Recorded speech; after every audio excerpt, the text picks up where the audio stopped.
This is Newsfile. It's your most authoritative news analysis platform. And here on Newsfile, we put Ghana first.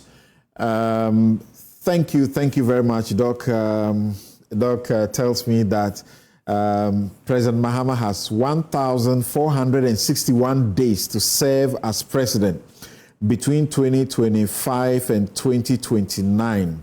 He has done 123 days, representing 8.4%. Okay, thank you. Interesting. So there is 120-day contract that the president entered with us.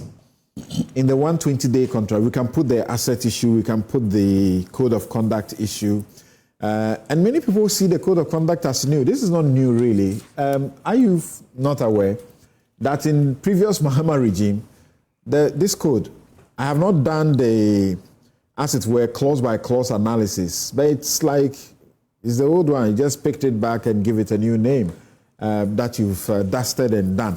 But nonetheless, people are happy that there's something that will hold people to account and so on and so forth. So let's begin this one with Vera. So Vera, the matter of the asset declaration and the code, you guys at CDD are excited about it, that a president decides that he's going to police his people to declare their assets. And then he gives them a deadline. Some do not meet it. Then he says you lose 3 months of your salary to the Mahama Cares, Mahama Trust, the medical facility. And then he gives them another couple of days and says, if you don't finish, then you are going to lose your job completely. You're happy about that, are you not? We are, Samson, and we must commend Mr. President for this action, because compliance has been the major challenge for us on our own constitutional requirements. This is something the states, we have decided that if we have to declare your assets even before assuming your office or your role. Unfortunately, we haven't seen much of this, and you see, the asset declaration is a preventive measure. It's not just for the sake of it. It's important that officials, any public, maybe let me also put it that we need some level of education, civic education in our communities, our schools, to let the public know that the moment you accept to serve the state, the moment you accept to serve in the public service, you must know that these are some of the compromises you have to make. These are the risks. If you do not want anyone to check what you are doing and for you to declare your assets and find out, I'm sure Samson, no one will ask you to declare your asset because you are serving in your private capacity. But the moment you are in as a public servant official, you really need to abide by this. And we thank the president and also for Fourth Estate for being consistent with this. We realized that in 2023, they came out with the names again of public officers who had not declared their assets. We didn't see any action done. And so for us, we are happy that the president has really taken action on this. And what is also important is that we need some updates. We need to find out what happened to them. Indeed, was the salaries deducted and also donated to the fund, as he said, because already we have a very low trust for our institutions. So the president has said it. And if you look at the trend and conversations on social media, people are not even sure if indeed it will happen. But we need some evidence to show that indeed this has been done. Tell me about yourself. Do you have suspicions that the president has said you will forfeit 3 months of your salaries and it will not happen? No, I think I'm taking President Mahama for his word. I am happy for the public commitment that he said.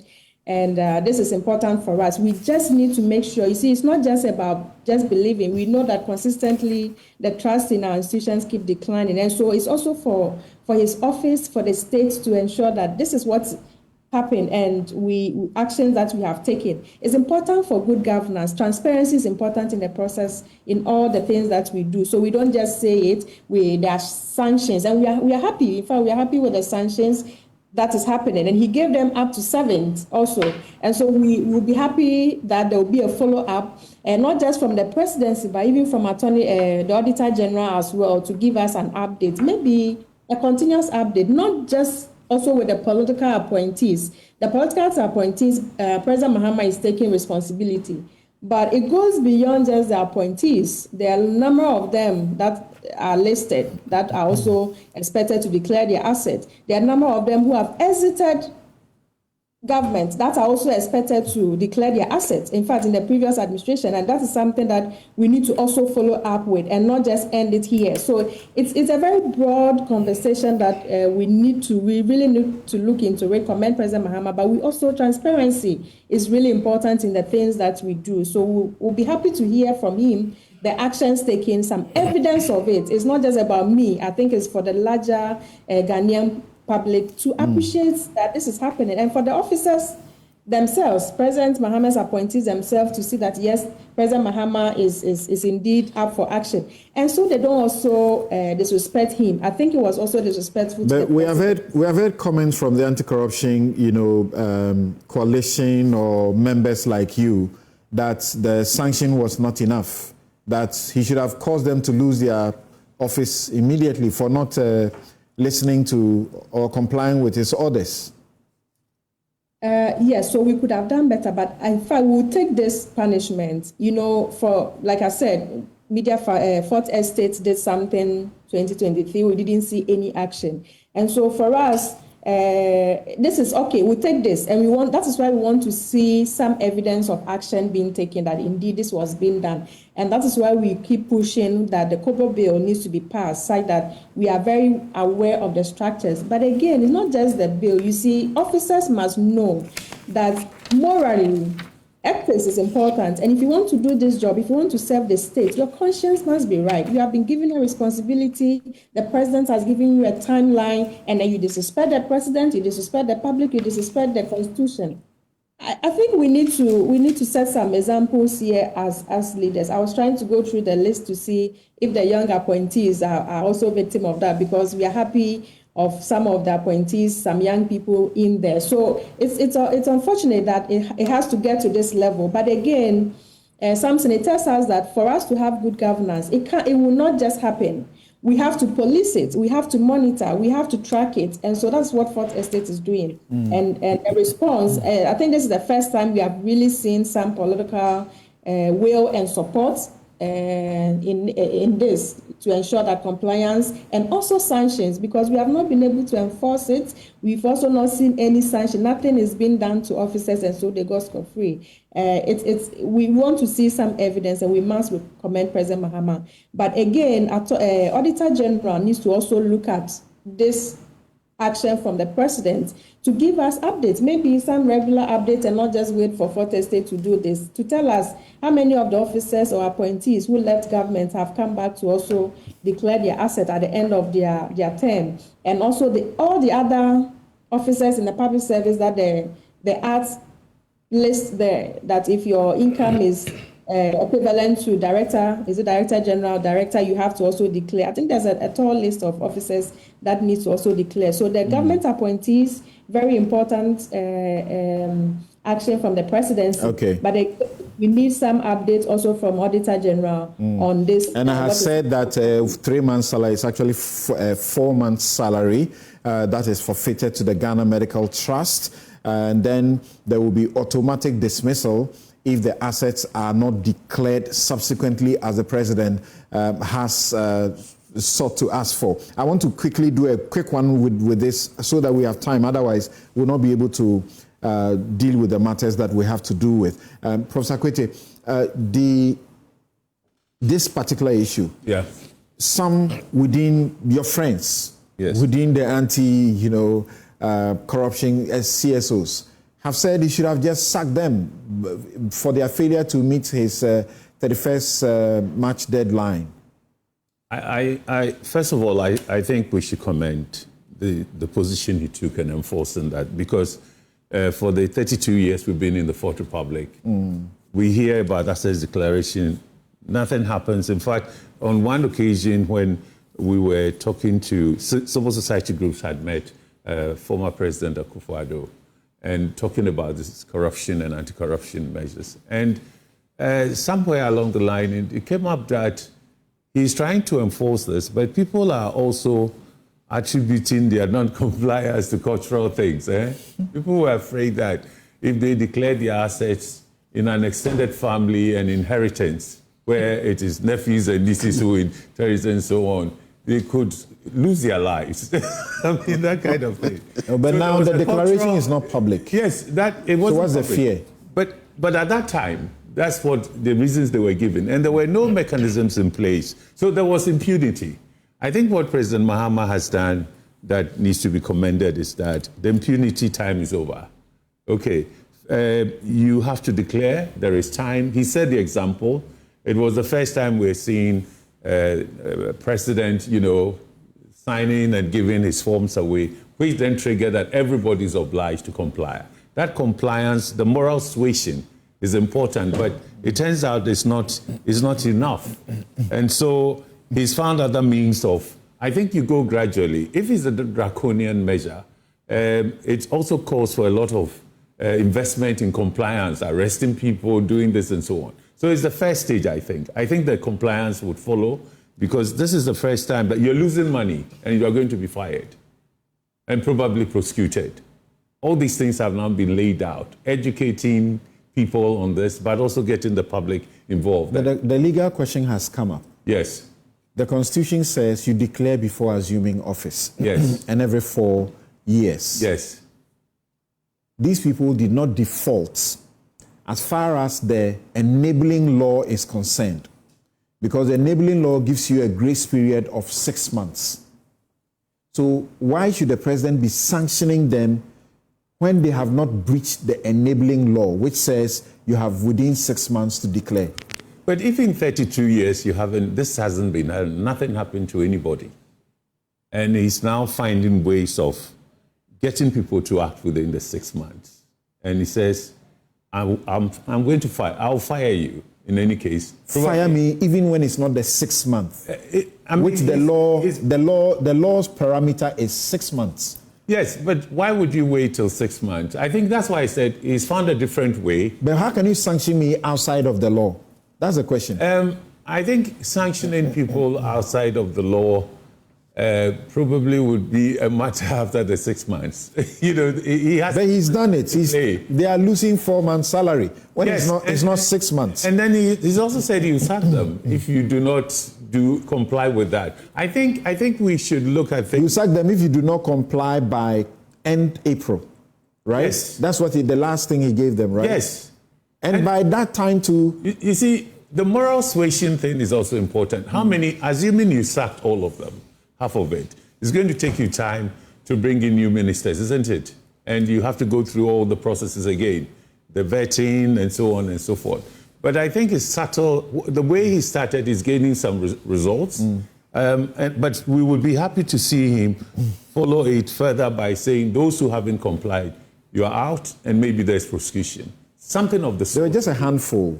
There were not that many. So, but at this stage, at least for the first time, we've seen declarations made within a certain time. So let's say that the 6 months now becomes the standard. If by 6 months our brother here hasn't declared, he's fired. And it could affect you for a long time in public. The brother you pointed to is not in public service. No, I'm using the 6 months to be there. My family people are watching. When he was there. My family people are watching. He was there, so I suppose that you should have done it. I did. I did it twice. I think you either do it drastically draconian, or you also use the moral suasion to educate and put the mechanisms there. You will still be punished. When people went to Shraj, yes. Take, for example, Jean Mensah. Yes. She had not declared at the time that the complaint was made to Shraj. Shraj is the enforcer of this law. Yes. When somebody breaches it, you go to Shraj. So and what is this track record of? Shraj said, whilst the complaint was pending, and they had forwarded a copy to Jean Mensah, she had taken steps to file, to declare, and therefore they didn't punish it, they didn't do anything. Okay? I think a justice also was said to have submitted late. Yes. Late submission. Yes. And they said, well, what's the point? They have already met it. So we can't continue and go ahead and punish them. So even if lawfully constituted authority didn't issue sanctions, when the declaration was made after the deadline of 6 months, which people have an issue with because that is in contravention of the Constitution. Yeah. How much more the president seeking to sanction them when they have not gone beyond the deadline? Well, I think they haven't gone beyond the deadline, but he wants them to do what should be done. And that's why I say sometimes moral suasion could be used to... This is a problem we've lived with 32 years or more. And there was no sanction whatsoever. But now he says, I will sack you. You've made the oath. He's provided, set the example. He did it openly. And he's gotten them to do that. The next stage we should go, let's say how many of them would comply with this by the deadline he's given, okay? And the sanctions that they suffer. Could this become then the culture we haven't had in 32 years? It's somehow, we've been able to tackle that and put the mechanisms in place. I think the ultimate sanction that he's giving you some time really to put in your declaration. If you don't, he said you'll be sacked. And I think at that point then, if a prosecution or something of the sort also follows. No, you cannot prosecute at that time because the person has not breached the law. But he's giving, isn't it the declaration that we want? Why is the president's word law now? That's the question. No, I don't think it's law. I think because people are suffering sanctions. Well, that is true, but I think he's finding a way of. It's a cultural thing. I don't know which president in the past tackled it. They just left it quietly. Okay. And we didn't even see. But I think that after this, if he fails to enforce the rule, compliance with the measures he's taking, then that becomes a different thing altogether. But I think going draconian for 32 years, no action, he's put the mechanisms in place, and he's talking to them and saying, this is the last lap. But there's punishment in that. There is punishment. You're going to forfeit your job, you'll be prosecuted or whatever, and so on. And so he's created a process that makes escaping or dodging. So this was supposed to be brief. Yes, Victor, you are the lawyer and you are within the government, so to speak. Yeah. Have you declared? How did this come about? I've not some 38 heads of state-owned institutions had defaulted. 4 regional ministers, 5 sector deputy ministers, and then there were 8 presidential staffers who had defaulted. But even this list, provided by the Fourth Estate, there were others who said that they had actually done it. So the Fourth Estate did not get the figures exactly correct. So now he gave them up to the end of April. If they didn't do it, then you lose your job. And we're in May now. Yeah. Samson, let me commend the president. I think for so many years we hadn't seen this, that people were compelled to do it. Even the law gives them 6 months. They may have done it quietly. A president may have told the people to do it quietly. He doesn't have to. But he wanted publicly to carry along the public to see that I mean what I say. I want to walk the talk. And it is my government. The law has given him that duty to appoint people he wants to work with. And he say, any of my political appointees, this is what I want you to do. Even before the law kicks in, this is what I want to do. He who eats my bread, that's my will. So he's been given that duty and he appoints. And he says that if you don't do it, I will disappoint you. I will disappoint you. I'll fire you and say that, look, then the vision that I have, you are not buying into the vision that I have. So that is what he's communicated, and he wants to make the public be aware that if you don't do it, this is what I will do. He gave them 3 months. 3 months. Period. Now, end of March. Now, can you go? The 3 months period belongs to a PNDC law that has been repealed. which gave you 3 months grace period. Yeah. That's been repealed. That's been repealed. So the new ones are 6 months. No, So why? I don't think that it is the law that he's following. He is saying that this is what I want all my appointees to comply. So that once my appointees have complied and I move on to another person, it will not be seen that I have not removed the spoke from my eyes and I'm now moving on to some other person, right? So that's what the president has done. Now, can you go if the president has fired you and you say, oh, if the law says within 6 months, I should do it. I've not done it. So I want to go back that I've done it within the 6 months. That would be a gray area of the law that we will witness expanding the frontiers of the law. But the president has said, if you want to serve in my government, as a signal, the first signal, and being humane, you are losing some portion of your remuneration. And that remuneration is not even coming to me or going to the state. It's going to cater for the Mahama case, the chronic diseases, some poor people who can't pay for their disease. That is what that money is going to cater for. So I think that he should be commended for what has been done. Now, the only issue, as the law says... Before the only issue, some have said that the constitutional provision says that you should do it before you assume office. So if he wants to show us good example, he should rather ask them to stick to the constitutional provision. No. The problem, you see something, the problem with the asset declaration, have you seen the document before? The document. I had some people who came to me to help them. And once you look at the document and how you have to do it, it's a little bit technical. I think that we need education. Because people just come into office, they don't even understand. Because for me, as a lawyer, when I saw the document the first time, I told the person, look, let's wait. Let me study it and look at it so that we see how we'll be able to complete the form. So I see some genuine difficulties, challenges with the form itself, the way it is designed. The officers at the Auditor General, they are there. They can show you what to do. Why do you... But it's not everybody... But something, you see, for me, something you haven't done for a period of time. Do you want to put all of them in jail? Because they never did. Are you going to put all of them in jail? That's why I think that institutions or enforcement must be enforced. Yes.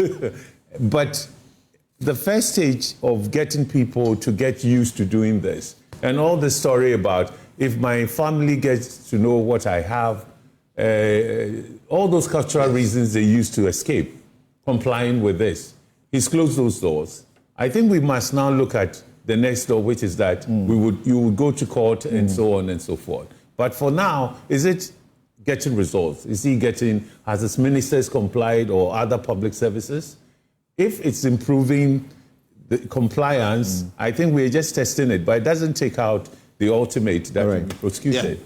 So I think where society, let's clarify this. Let's clarify this. Non-compliance does not lead to prosecution. Non-compliance goes to SHRAJ, and SHRAJ will determine what sanctions you face. Yes. The sanctions have not been provided for. Yes, go ahead. Yeah, so that's a good legal education. Now, I think what society is trying to look for is the transparency. Now, they want to see that whilst the assets has been declared, they want publication, they want verification. But as we speak now, that's not part of the law. The law only says that declare the assets before and after, right? But that's where the step that I think that they are pushing. Society wants to see that. And so that's what the president should be doing if he wants to show us that he wants to do more. I think because even PNDC law was compelling publication, and they were publication at the Gazette, National Gazette. So you go there, you see that the PNDC officers, appointees, they were declaring their assets, and it's at the government publisher. You can go and see if Kojoga Daudu has been appointed. You see their asset they have declared, but we come into a democracy, and here we are. We can't even tell. And the democracy, the reasons were being, some were cultural. Some were like, look, the history we had, when people got to know the wealth of people. That was when they were being accused and said, these are the rich men, these are the poor men, and the cause of poverty and the rest were the rich. So the rich became target, right? So it was because of our past histories that some of these things that were taken out of the law. Where did we learn that Right. from? In South Africa, when they declare, publish, what happens? In Liberia, when they publish, are they taken away? So now that is what we are. robbed? No, so now that we are looking for that provision to be inserted into the new, I'm sure this government will take the steps, because those bills are already in and it's being discussed. Some are being discussed at cabinet. Okay. And some bills that are being discussed at cabinet, I think when we come to the 12010, I'll let you know those bills that are being discussed. Okay. So Marcos, it is a good thing. We think that integrity, credibility, and honesty is being brought back into politics. All right. That look, it's an open book. Once you decide to serve publicly, you should know that there will be a day and time for accountability. And it's an open book. Your life becomes an open book. Right. Anybody can read it. Thank you. Dennis, what do you say? I mean, my view on asset declaration has always been that we should stop wasting our time discussing it and telling people to go and declare it in its current form. It should just be scrapped, or we should rather spend the time advocating for the reform. Because it's a complete waste of time. I mean, what the president has done is nothing new. Like Doc said, I mean, I have declared my asset twice. And in Nana Akufo-Addo's government, he did it. He had a whip. I said that maybe he didn't put cameras on what he was doing. I recall correctly. I coordinated the receipts for all MMDCs across the country. Okay. And that was the rule. So he sort of segregated, so they were coordinators. And it was Koe Suman who was the anchor at the presidency. And he made sure that you have to do it. So I, for instance, had to engage each of the 261 MMDCs and not just ask whether they've done it, but collect the receipt. When you do it, the Auditor General gives you a certain receipt. Scanned copy of the receipt, then I forward to Koe Suman. You can ask Koe Suman. So that was done. Maybe the only difference here is that there are cameras on it, and for the purposes of people seeing that it's being done. But Nana Akufo-Addo actually insisted on seeing your receipts, and it was discussed at cabinet. It was a cabinet decision. It was passed down to all appointees, and the chief of staff used to call me to ask me, the other 10 people left, when are they bringing their 10? But I mean, I agree with counsel. The current form is outmoded, is of no use. It's a complete waste of time. I mean, the first time I picked the form, I kept it on my desk for 3 weeks.